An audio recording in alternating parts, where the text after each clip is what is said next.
overwhelming sense of discontent seems to have overtaken much of Italy as hundreds of thousands of people from all walks of life took to the streets across several cities on Friday to voice their anger over increasing economic insecurity in the country. In addition, trade and base unions staged a nationwide strike in protest against a draft 2025 budget plan tabled by the government of far-right Prime Minister Giorgia Meloni. Protesters are calling the budget totally unsuitable for resolving the country's dire problems. In Rome, 2 large rallies were held in the city centre.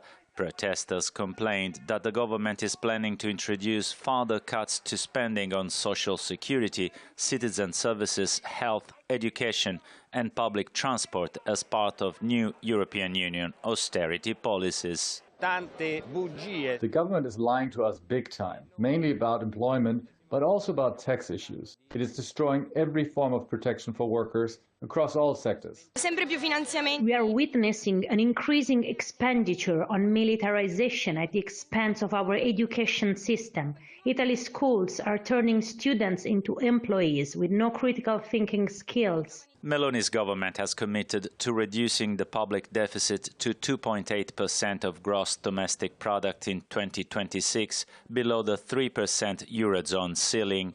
The tough target will require cuts in tax rebates and budget cuts for many ministries and public services. It is necessary for those on the side of the opposition in Italy to strongly oppose the EU's austerity policies. One cannot call for more funds for hospitals and schools domestically and support Brussels' austerity measures at the same time.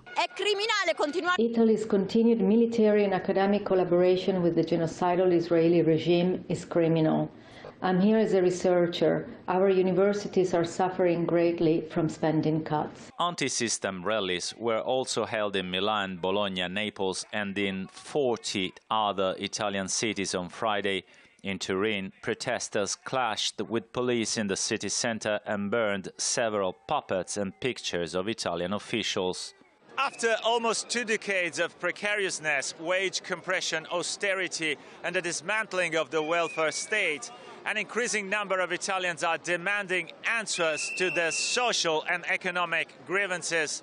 Squeezed between the warmongering agendas of the United States and the European Union, as well as corporate interests, Italy's traditional political parties seem unable to provide any answers at all. Max.